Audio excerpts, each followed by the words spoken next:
بسم الله الرحمن الرحیم د نن زموږ د دې پریس کانفرنس مقصد چې دی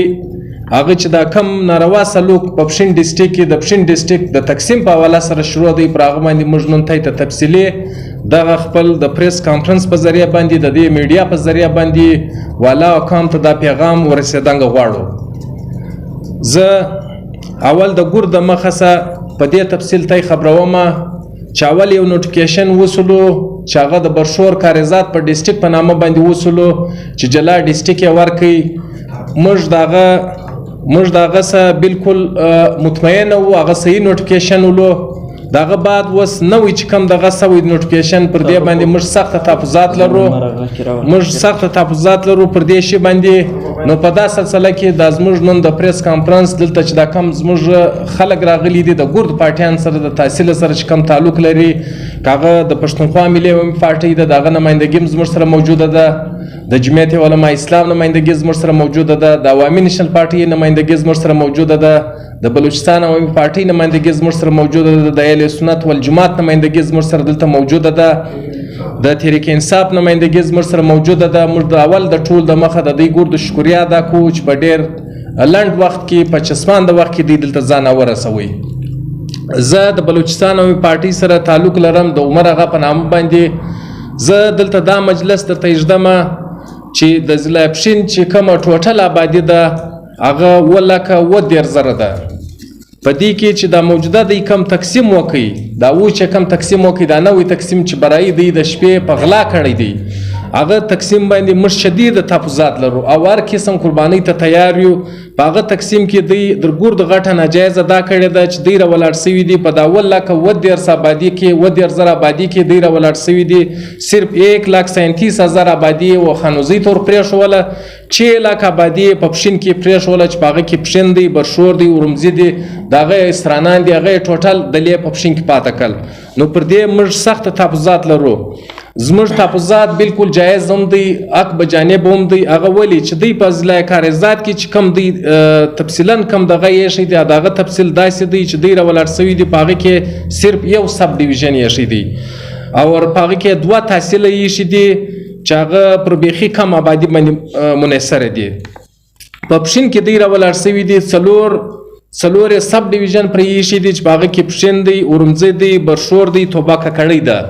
او 5 تحصیل په هغه کې پرې شي دي چې په هغه کې تحصیل پښین دی، تحصیل ورمزي دی. پر اعلی سطح سرکاري کمیټې جوړ شي د دې جاج واخستل شي.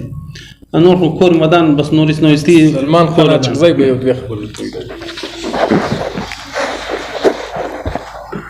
اعوذ بالله من الشیطان الرجیم بسم الله الرحمن الرحیم. د ټول لمخه زه د اغا نیوز د ولس نیوز او د لیچ کم مر سره ناس درانه زموږ د سیاسي پارټۍ ممبران چې کوم دي د ټولو سیاسي پارټۍ ممبران دلې ناست لري. زه ستاسو د ټولو شکریا ادا کوم او ستاسو د ټولو په اجازه څو خبرې څو نکتې درته اجدمه. لکه څنګه چې عمر آغا مجلس وکړي، په دې مجلس کې به زه یو 2 نکتې اضافه وکړم. دغه پښین چې کوم زموږ پر پښین باندې یو ډسټریکټ دی، دا ډسټریکټ کې دا ټایم مطلب 8.5-9 آبادي د دې نوټیفیکیشن سره مخکې د ضلع پښین آبادي وه. نو اوس چې کم د ضلع کاریزات او د برشور نوټیفیکیشن وسو، نو موږ الانکې موږ ودې ته مبارکباد ورکوي. موږ د ترقي خواهشمند یو. موږ دا وګڼله چې باید د پښتون بیټله یو ضلع راله، نو بیا موږ په دې کې وکتل څه مخصوصه خلک وي، څه مخصوصه طبقه وه، دی بلک میلینګ کاوی او د دې دا ضلع یې متنازع جوړوله. اوس هم متنازع ده هغه ضلع اوس هم متنازع ده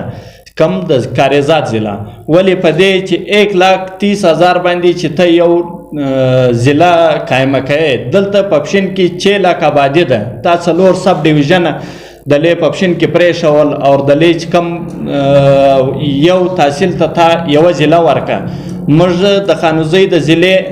مخالفت نه کوو، موږ هغو ته اوس هم مبارکبادي وایي، خو دغه یو چې کم زموږ اظهار دی هغه موږ ضرور دا کوو چې دلته کم ناجایزه ناانصافي روانه وي. باید موږ هم د خپل حق د خپل ناانصافۍ سره چې کم د موږ کېږي موږ په دې باندې یو څه خبرې او خپل اواز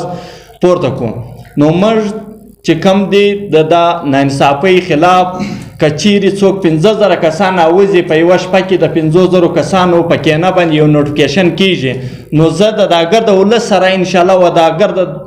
علاقې ته وایم و داګرد پښین عوام ته وایم چې په صحیح معنا موږ دغه رقم اتحاد و اتفاق سره وکړو زه 15,000 کسان درته راباسم د وزیر اعلی اوس د مخه کښېنم زه بیا په خپل مطابق باندې خپل نوټیفیکیشن غواړم داسې نشي کېدلی چې څوک 15 کسان کښېنوي بس دی څه بلیک میلینګ کوي او څه دغه وغواړي د ده په کینه باندې وسي نو دغه رقم زه شدید الفاظ کې د دې مذمت کوم نن ورځ چې موږ د پریس کانفرنس ارینج کړی دی راغونډ کړی مې دی دا د دې دپاره دی چې د پښین د ضلعې چې کومه حدبندي سوې وه چې د دې ډیویژن سوی و په 2 ضلعو کې دا بنیادي طور پر د عوامي نیشنل پارټۍ